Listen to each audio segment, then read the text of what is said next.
Kalau tidak bisa adaptasi ekspres, cepat, quick, ya, itu bisa terlontar. Ataupun satu alat lah untuk menghadirkan info-info atau macam mana? Pakcik buka itu besar, dan itu disuruh oleh dosen kan. Kadang-kadang info yang kita arahkan itu pun kadang-kadang tak mencapai ekspektasi kita sebagai orang yang menggunakan AI itu.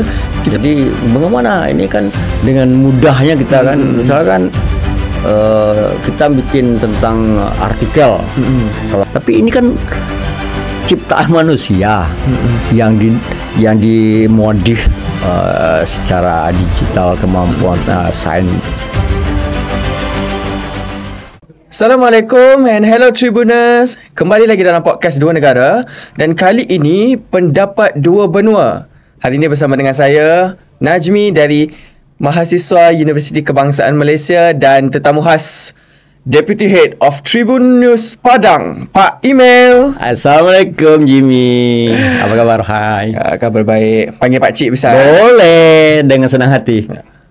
Pak Email ini tampaknya senior, tapi sebenarnya semangatnya masih lagi, orang kata, boleh mencabar semangat Gen Z. Jadi jangan salah faham, jangan fikir bukan-bukan, kerana Pak Email masih lagi muda-mudi. Jadi Pak Email, terima kasih. Hari ini dalam podcast Pendapat Dua Negara kali ini, topik yang akan kita bincangkan adalah satu topik yang sangat tular. Yang sangat, saya kira, di universitas, di tempat kerja, di media sosial, semuanya perdebatkan tentang satu isu ini, iaitu AI, Artificial Intelligence, sama ada memudahkan atau menyulitkan. Baik. Menarik sekali. Bersedia Pak Cik? Siap. Jadi kini AI atau Artificial Intelligence merebak penggunaannya dalam kehidupan seharian. Digunakan waktu pagi, petang, siang, malam, sore dan sebagainya. Namun pengadaptasiannya yang menyeluruh menjadi satu titik yang membezakan antara generasi-generasi. Disebabkan itu, hari ini kami tampilkan Pak Cik, generasi X, iaitu generasi yang lahir dalam transisi era industri ke era digital. Dan saya dari generasi Z, iaitu generasi yang udah orang kata lebih aman dengan teknologi. Jadi hari ini Pak Cik, kita akan mengupas bagaimana penerimaan kedua-dua generasi berbeza ini terhadap kehadiran AI, Artificial Intelligence, melalui teknologi yang semakin bersifat holistik, semakin meluas penggunaannya Pak Cik. Ya. Jadi kita bergerak ke soalan pertama, boleh Pak Cik? Silakan. Soalan pertama. Sebagai generasi X, bagaimana dan juga seberapa kerap Pak Cik menggunakan AI? Adakah Pak Cik ada menggunakan AI dalam kehidupan seharian? Baik Jimmy, senang hati nih bisa jadi narasumber dalam podcast Dua Negara. Ini podcast ini sebenarnya sudah berlangsung 3 tahun terakhir ya. Teman-teman senior Jimmy sebelumnya 2 tahun ke belakang itu sudah ada juga. Sebelum saya jawab, juga perlu saya sampaikan juga ya kepada Tribuners juga. Saya salam juga untuk semuanya. Jumpa lagi nih di program Dua Negara nih. Menarik sih tema yang diajukan oleh Jimmy sebagai host ini. Artificial Intelligence ini sebenarnya kan sebuah terobosan teknologi digital yang sangat luar biasa ya. Jadi dalam hal ini saya, Pak Cik ini selaku representasi dari Gen X, Gen X yang transisi, yang kata saya Jimmy tadi, generasi transisi antara industri dengan digital. Itu perlu adaptasi yang luar biasa juga. Kalau tidak bisa adaptasi ekspres, cepat, quick, ya, itu bisa terlontar, bisa tercampak ya, dari track itu. Jadi kemampuan beradaptasi itu harus didasari oleh skill, kemampuan. Ya, skill itu tidak saja dalam berarti keras, juga lunak kemampuan melawan ego, emosional. Ini kan dari hal habit, kebiasaan berubah itu kan berat itu. bagi seseorang manusia ya. Dia harus mengubah pola yang selama ini harus dulu nulis pakai buku, misalnya baca pakai koran, tiba-tiba sekarang buka gadget, HP, handphone, kemudian di situ bisa pakai layar sentuh aja sudah, touchscreen aja ya kan, tapi nggak bisa pergi ke nggak bisa pergi sana sini. ya. Jadi itu kan mengubah kebiasaan itu kadang-kadang kan persoalan itu kan bisa jadi berat. Itu pertama. Apakah menyulitkan, apakah memudahkan, nanti akan terjawab di situ. Kemudian taruhlah itu teknologi atau propertinya kita punya, tapi kalau tidak bisa mengoperasikannya, itu kan juga repot. Nah, jadi sudahlah tadi dituntut mengubah pola kebiasaan dari hal yang konvensional, yang kemudian harus ke digital, itu kan perlu kemauan, niat untuk mengubah, membiasakan. Nah, itu ada proses adaptasinya juga panjang juga kan, tidak dalam arti serta merta cepat. Bukan secara instan. Bukan secara instan. Perlu proses. Betul. Nah, kemudian baru menanjak kepada penggunaan teknologinya. Jadi sebenarnya bagi generasi yang sebelum Gen Z atau yang sudah menguasai, sudah akrab familiar dengan digital, persoalannya di situ. Bukan persoalan masalah mudah. Yaitu untuk mencapai itu ya tentu mudah, karena itu dimudahkan sekali, sangat memudahkan. Kalau dulu Pak Cik ini kuliah seperti Jimmy, kalau untuk mendapatkan rujukan referensi sumber-sumber bacaan wajib ke pustaka, library, itu tidak bisa. Kalau sekarang coba di browsing aja di sekarang journal, thesis, tajuk, linguistik keluar. Nah, kemudian mau bikin, kamu harus baca kata dosen ininya riset yang lain. Yang sudah pernah diteliti, misal tentang linguistik, itu kan backgroundnya ini kan sama linguistik nih. Jimmy linguistik di UKM kan, Pak Cik juga kan di magisternya linguistik juga kan. Nah, jadi itu kalau mencari dulu harus pustaka kalau Cik. Harus buka itu pustaka, dan itu disuruh oleh dosen kan. Kalau tidak ke pustaka ya mungkin dicari sini, mungkin tidak ada. Kalau apalagi kalau tidak bisa mengoperasikan HP yang Android itu. Jadi yang jelas jawaban yang lugas, yang ringkasnya ya memang pertama adaptasi. Persoalan memudahkan ya, iya, yang praktis jelas itu memudahkan ya pasti. Cuma persoalannya sekarang kan bukan persoalan mudah tuh akurasi, tentu nanti pertanyaan berikutnya mungkin ya. Yang pasti ya kalau bagi Gen X yang sebelum Gen Z, sulitnya yang mana? Ya beradaptasi. Kalau mengoperasikan sudah bisa, sama aja, kita bisa nikmati kemudahan itu. Jadi sebagai jurnalis Pak Cik, adakah Pak Cik rasa AI ni pun boleh jadi satu sumber ataupun satu alat lah untuk menghadirkan info-info atau macam mana? Pak Cik sebagai jurnalis, cuba Pak Cik kongsikan. Baik, ya, ini pertanyaan yang bagus nih, Jim. Di kalangan jurnalis ya, khususnya di tempat Pak Cik bekerja ya, di Tribun Network, itu kan kami kalau dalam meeting di seluruhnya ya, yang kolektif gabungan Zoom meeting besar itu diperdebatkan jadi bahan perbincangan itu. Iya. Jadi bagaimana ini kan dengan mudahnya kita kan, misalkan kita bikin tentang artikel. Kalau artikel oke lah.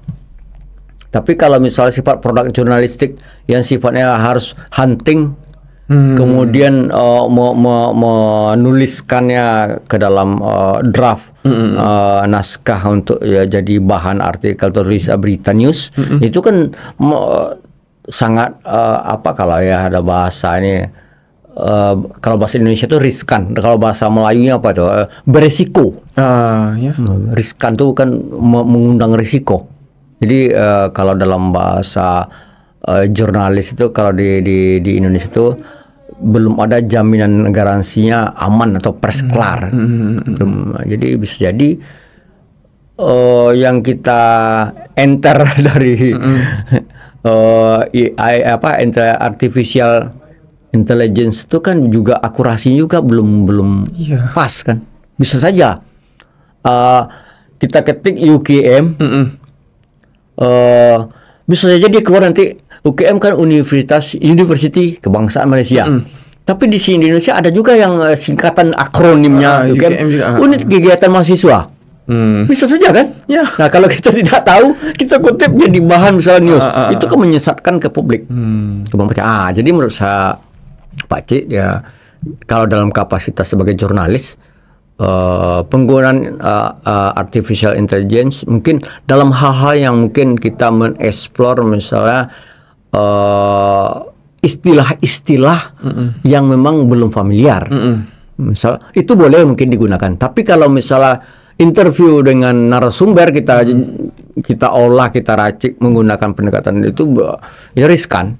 Sangat riskan. Jadi dalam produk jurnalistik penggunaan itu memang harus selektif. Bukan kita juga a priori menolak ya resistensi terhadap artificial intelligence. Kaum jurnalis tetap mungkin harus juga menjadikan sebagai mensupport bisa saja, tapi tidak harus menjadi rujukan karena itu riskan itu. Ketika hal-hal itu verifikasinya memang harus berjenjang tuh. Jadi tahapan step by step. Mungkin ketika ini baru dalam metodologi ilmiah itu kan ada sebelum tulisan itu kan ada di analisis dulu data-data, diseleksi lah ya. Jadi pengumpulan data, kemudian seleksi data, kemudian interpretasi kita, baru dituangkan berupa tulisan. Nah, verifikasi itu yang kalau artificial intelligence tiba-tiba muncul, kemudian kita jadikan itu kan riskan. Seperti itu. Sebab deskripsi yang dari AI itu hadirnya bukannya secara meluas. Mungkin ada, tapi infonya masih lagi ada keterbatasan tertentu kan Pakcik? Masih lagi tidak mampu mencapai bagaimana ekspektasi orang. Bagaimana kita ingin mendapatkan sesuatu info, kadang-kadang info yang kita arahkan itu pun kadang-kadang tak mencapai ekspektasi kita sebagai orang yang menggunakan AI. Itu kita perlu meletakkan satu keadaan yang bila mana kita dapat segala info daripada AI, kita kena pastikan info tersebut tepat dan betul-betul kena ataupun sesuai dengan apa yang kita inginkan ataupun tidak.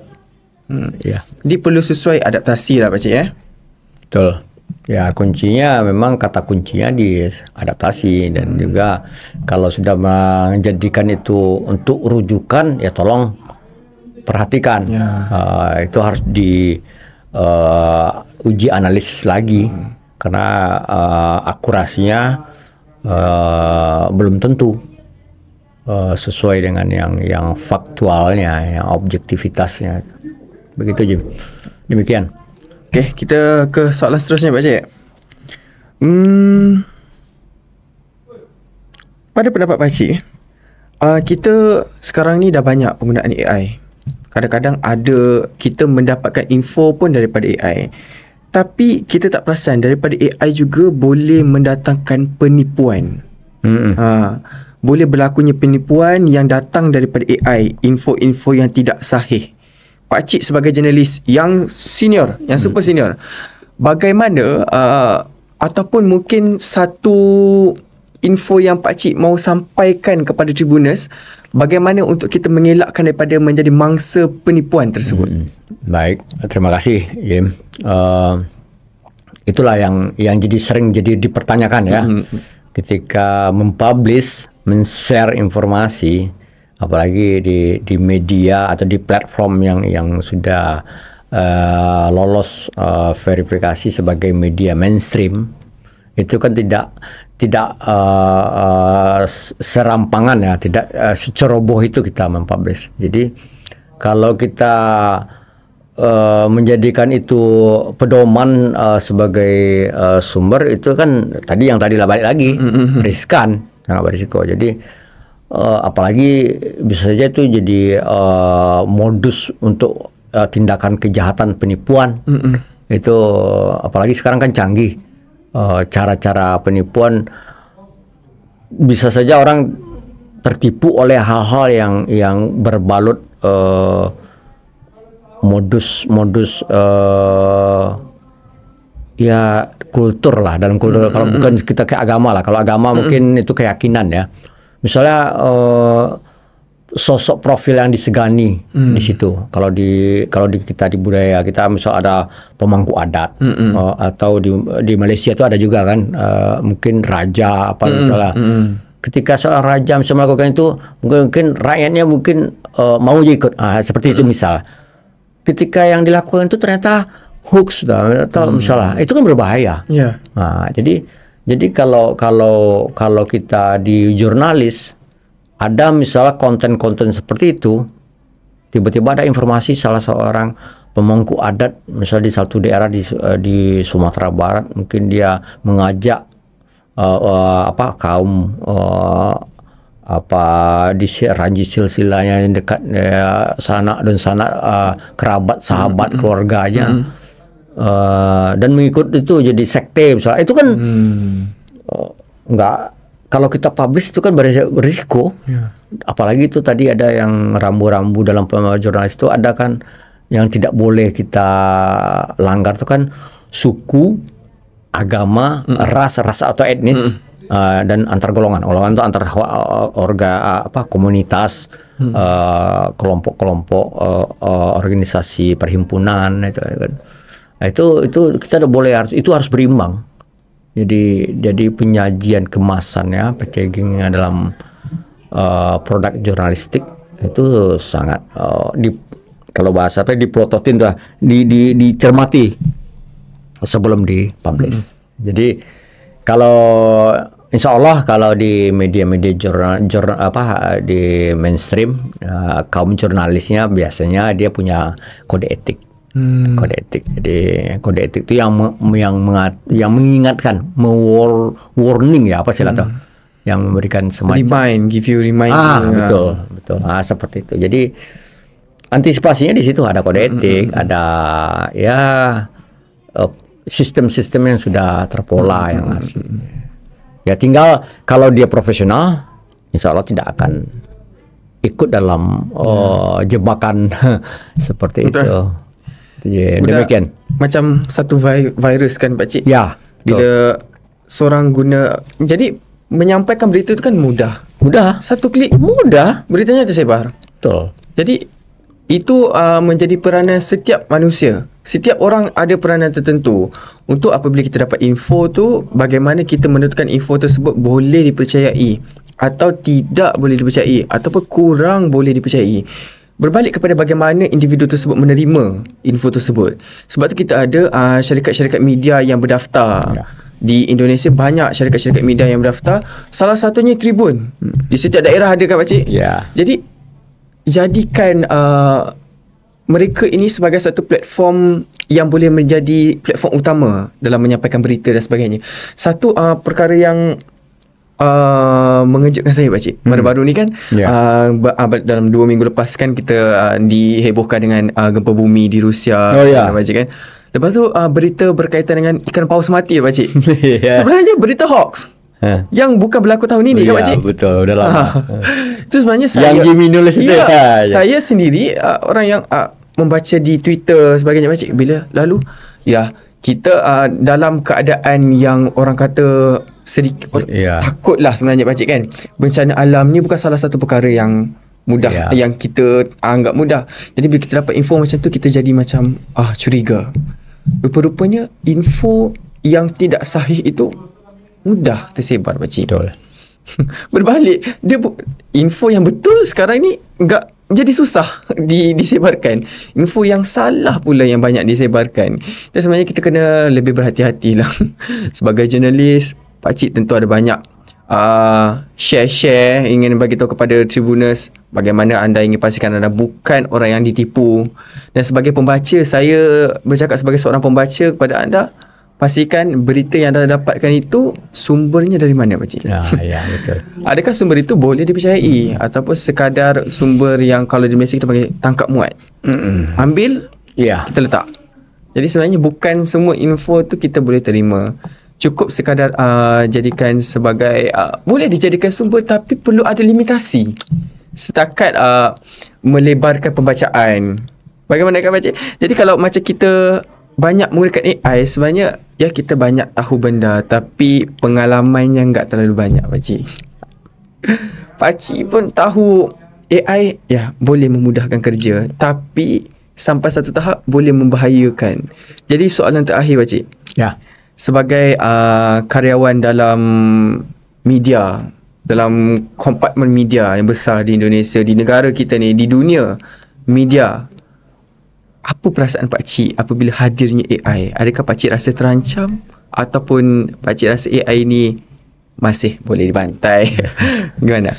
Ya, ini kan sebuah gerakan semacam, atau kalau saya pribadi ditanya bayangan aja, seperti bayangan ya. Jadi bayangan shadow, kayak dia seperti besar, sangat besar itu bayangan.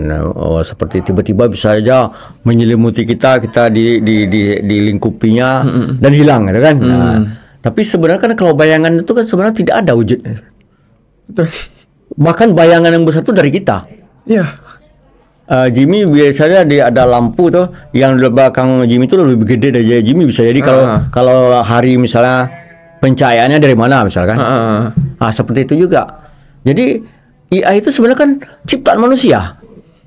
Tidak akan mungkin secara logika karya manusia itu melebihi dari kemampuan dari kapasitas manusia itu sendiri. Ya.